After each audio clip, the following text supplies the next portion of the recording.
Hello साथियों, आप सभी का इनकार्नेशन क्लासेज में स्वागत है। आज की हमारी दूसरी क्लास है। तो ये विज्ञान का पहला क्लास है। तो आज हम लेके आए हैं विज्ञान। तो चलिए हम शुरू करते हैं। और अगर आप लोगों को इसका PDF चाहिए तो आप लोग टेलीग्राम चैनल से भी जुड़ सकते हैं। उसका लिंक डिस्क्रिप्शन बॉक्स में हम दे दिए हैं। अगर वहाँ से नहीं खुलता है तो आप जाके टेलीग्राम चैनल पर अपने वहाँ पे सर्च करिएगा इनकार्नेशन क्लासेज। ब्लू कलर का या धानी कलर का वो उसका आइकन है जो यूट्यूब में इसका दिखा रहा है, वही आइकन उस पर भी लगाए हैं। वही आइकन इनकार्नेशन क्लासेज के नाम से आप लोग सर्च करिएगा, वहाँ पर भी आप लोगों को मिल जाएगा। चलिए हम शुरू करते हैं। साइंस शब्द साइंटिया से निकला है, जो एक लैटिन भाषा का शब्द है जिसका अर्थ होता है जानना। चलिए आगे फिर चलते हैं। आगे है एक साइंस का हिंदी रूप विज्ञान, जिसे ये दो शब्दों से मिलकर बना है V+ ज्ञान, जिसका अर्थ होता है विशेष प्रकार का ज्ञान। अब विज्ञान के 3 भाग हैं। पहला है जीव विज्ञान, दूसरा है भौतिक विज्ञान, तीसरा है रासायनिक विज्ञान। हम पहले भाग जीव विज्ञान को लेकर चलेंगे। तो हमारा पहला अध्याय है सजीव व निर्जीव वस्तुएं। तो सबसे पहले हम लोग सजीव की बात करते हैं और दूसरा चैप्टर है प्राकृतिक एवं मानव निर्मित वस्तुएं। इसके बाद अगला चैप्टर है पौधे व जंतु। इसके बाद अगला चैप्टर है पौधों व जंतुओं में अनुकूलन। तो चलिए हम लोग सजीव से शुरू करते हैं। सबसे पहले हम सजीव को देख लेते हैं। सजीव को हम लोग इंग्लिश में लिविंग कहते हैं। सबसे पहले इसकी हम परिभाषा जान लेते हैं। वे वस्तुएं जो जीवित होती हैं, अर्थात जिसमें जीवन पाया जाता है, इनके निर्माण की सूक्ष्म इकाई कोशिका होती है, सजीव कहलाते हैं। जैसे मनुष्य, पौधे, कीड़े, जंतु, कवक, शैवाल, प्रोटोजोआ आदि, अर्थात जिनमें जान पाई जाती है वो सजीव कहलाते हैं। अब आ जाते हैं निर्जीव वस्तु में। अब इसी का उल्टा है निर्जीव। निर्जीव मतलब होता है जिसमें जान नहीं पाया जाता है। वे वस्तुएं जिनमें जीवन नहीं पाया जाता है या जीवित नहीं होती हैं उसे निर्जीव कहते हैं।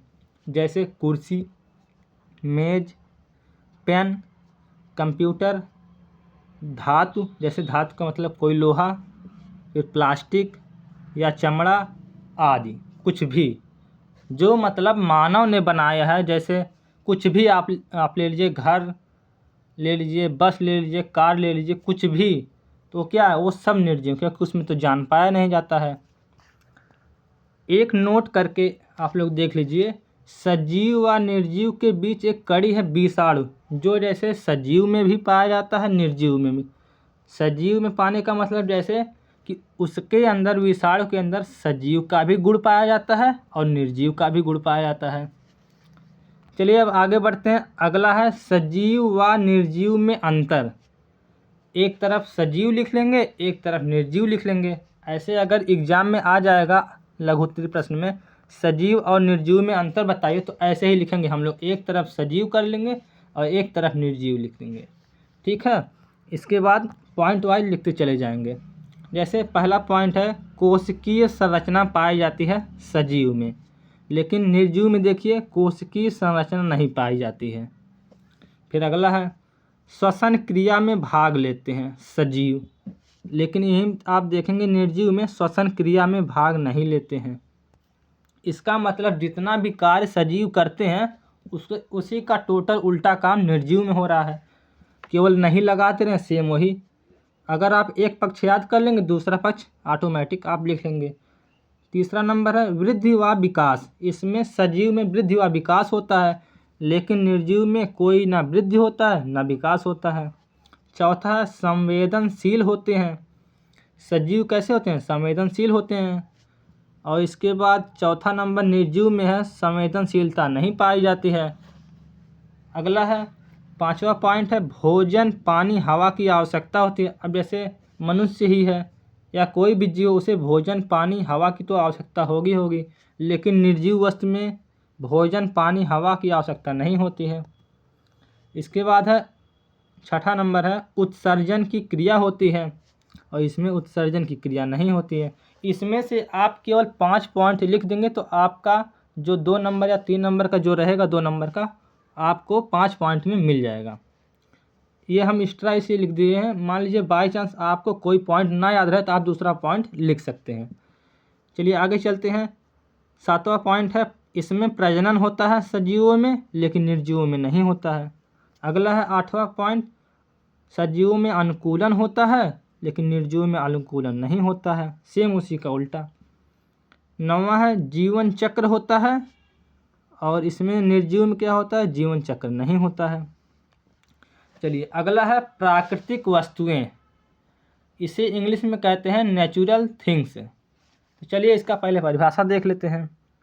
इसकी परिभाषा है वे वस्तुएं जो हमें प्रकृति से प्राप्त होती हैं प्राकृतिक वस्तुएं कहलाती हैं, जैसे वायु, पेड़ पौधे, मिट्टी, सूर्य, कोयला, पेट्रोल।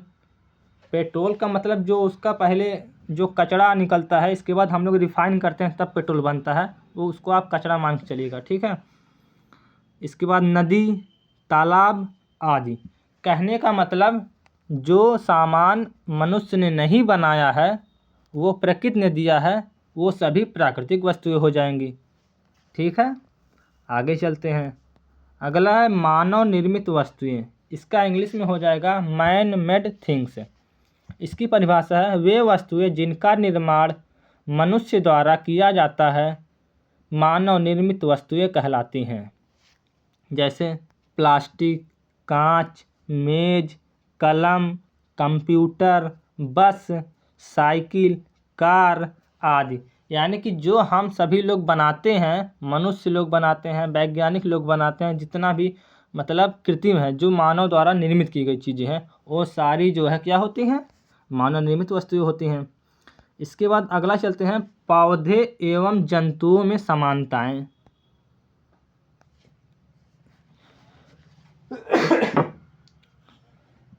तो एक तरफ हम पहले लिख लेते हैं भोजन, श्वसन, उत्सर्जन, वृद्धि, प्रजनन। तो इसमें हम लोग टिक लगाएंगे पौधे भोजन करते हैं, हाँ बिल्कुल करते हैं। जैसे हम ऐसे मतलब गुड का निशान लगा दिए हैं, आप लोग इसमें लिख सकते हैं कि पौधे भोजन करते हैं, फिर एक तरफ जंतु वाला जो कॉलम रहेगा उसमें भी आप लिख सकते हैं कि जंतु भी भोजन करते हैं। फिर अगला पॉइंट लिखेंगे कि पौधे श्वसन करते हैं, फिर आप जंतु में भी लिखेंगे जंतु भी श्वसन करते हैं। फिर पॉइंट वाइज तीसरा लिखेंगे पौधे भी उत्सर्जन करते हैं और जंतु भी करते हैं। ऐसी तरह आप लिखते चले जाएंगे। वृद्धि करते हैं, हाँ वृद्धि भी करते हैं। प्रजनन करते हैं, पौधे भी जंतु भी, हाँ बिल्कुल करते हैं। संवेदनशील भी होते हैं, हाँ बिल्कुल होते हैं। तो इस तरह आप पॉइंट वाइज लिखते जाइएगा। हम समय बचाने के नाते केवल जो है गुड का निशान लगाए हैं, ठीक है। आप लोग पेपर में इसको आप पूरा लिखिएगा कि मतलब पौधे जो है श्वसन करते हैं, ऐसे हिंदी में। फिर इसके बाद इस साइड इस कॉलम में लिखिएगा जंतु में कि जो है जंतु भी उत्सर्जन करते हैं या श्वसन करते हैं, जो भी आप लोग पॉइंट लिखिएगा। इसमें आप लोग 4-5 पॉइंट लिख देंगे तो आप लोगों का 2 नंबर मिल जाएगा। चलिए अब आगे चलते हैं पौधे व जंतुओं में विभिन्नताएं। इसका इंग्लिश है different between plants and animal. एक कॉलम बनाएंगे पौधों का, एक कॉलम बनाएंगे जंतु का। तो सबसे पहले हम लोग लिखेंगे भोजन के लिए। भोजन पौधे क्या करते हैं, स्वयं बनाते हैं, और जंतु क्या करते हैं, स्वयं नहीं बनाते हैं, पौधे या अन्य जीव पर निर्भर रहते हैं, ठीक है। अगला है श्वसन। श्वसन क्या करते हैं, पौधे भी करते हैं, जो ऑक्सीजन छोड़ते हैं और कार्बन डाइऑक्साइड जो है ग्रहण करते हैं। और जंतु क्या करते हैं, ऑक्सीजन ग्रहण करते हैं और कार्बन डाइऑक्साइड छोड़ते हैं। चलिए अगला प्रकाश संश्लेषण।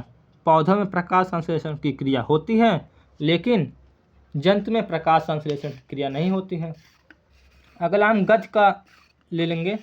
तो एक ही स्थान पर स्थित होते हैं पौधे, लेकिन एक दूसरे स्थान पर गति करते हैं जंतु। अगला है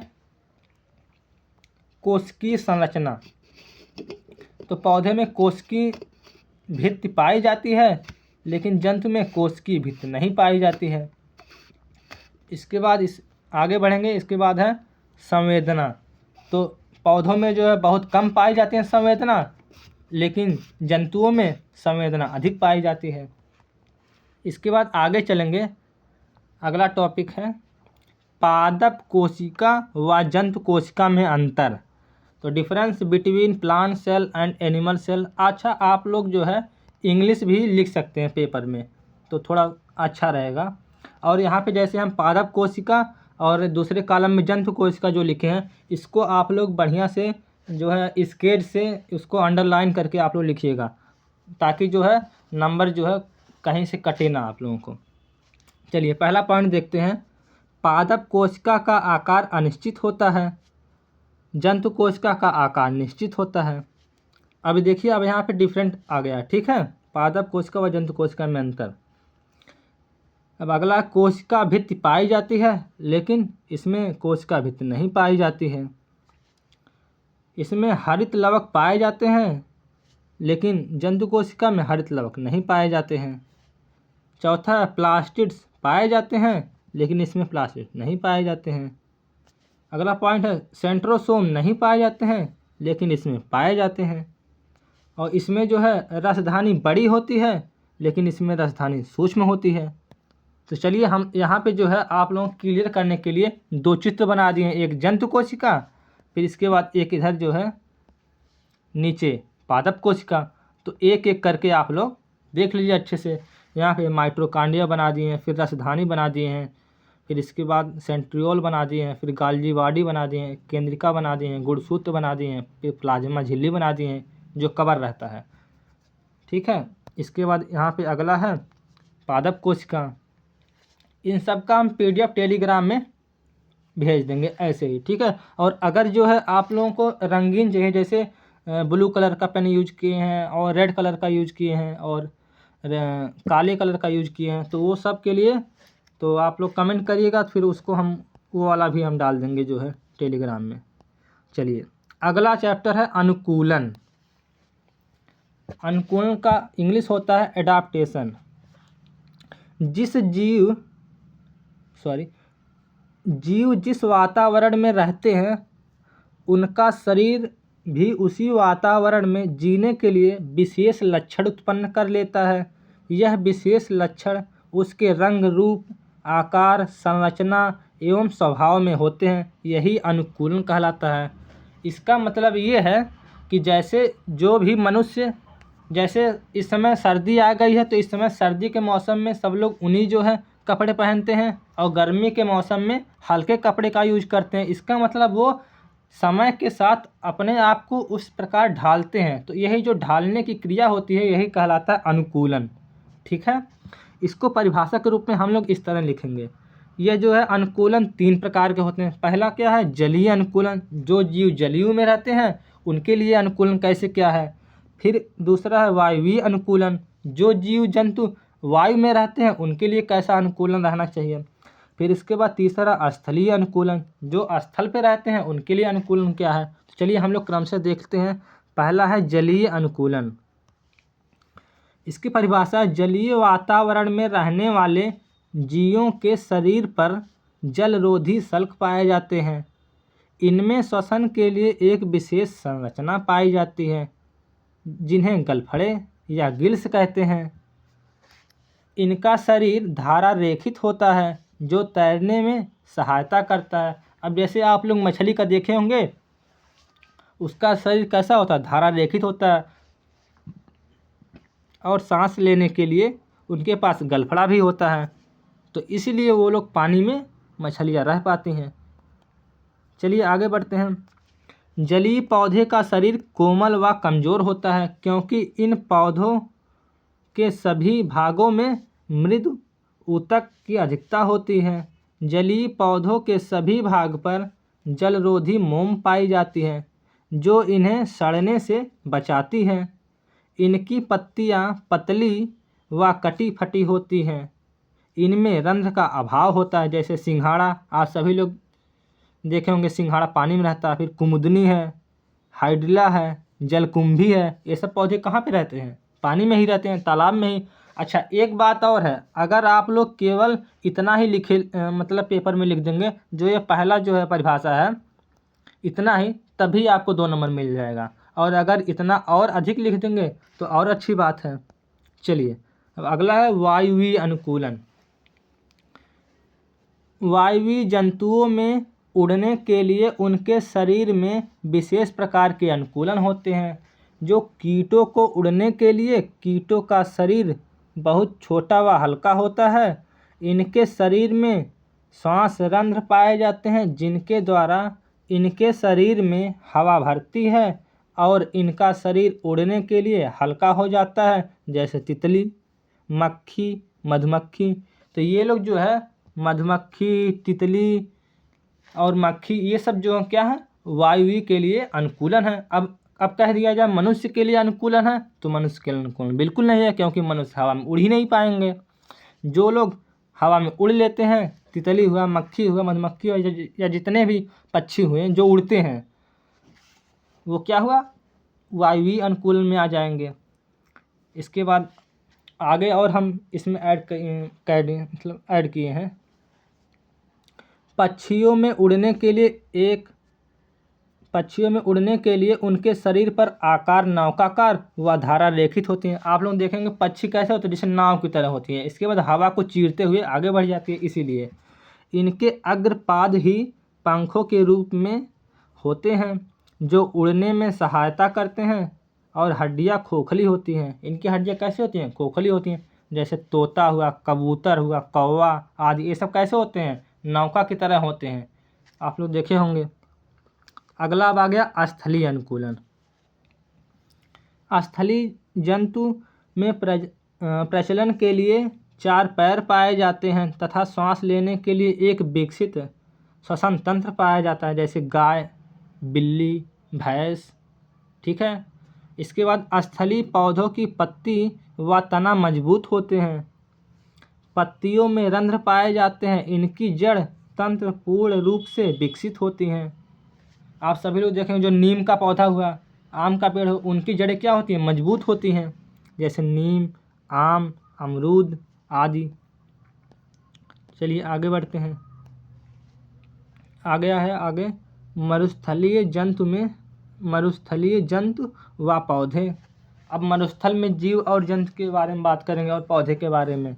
तो मरुस्थलीय जंतुओं की त्वचा खुरदरी तथा इनके पैर लंबे व गद्दीदार तलवे होते हैं। आप सभी लोग देखे होंगे वो जो ऊँट होता है, ऊँट मरुस्थल का क्या कहा जाता है? जहाज कहा जाता है। क्यों कहा? क्योंकि उसका जो पंजा जो होता है वो गद्दीदार होता है और वो आराम से उसमें रेगिस्तान में चल लेता है। इसीलिए तो रेगिस्तानी जीवों के गुर्दे उनके मूत्र को गाढ़ा कर देते हैं, जिससे शरीर से कम पानी उत्सर्जित होता है, क्योंकि उनके पास तो पानी रहता नहीं है पर्याप्त पीने के लिए। इसीलिए उनका मूत्र जो है गाढ़ा होता है और ज़्यादा उत्सर्जित नहीं होता है। इसीलिए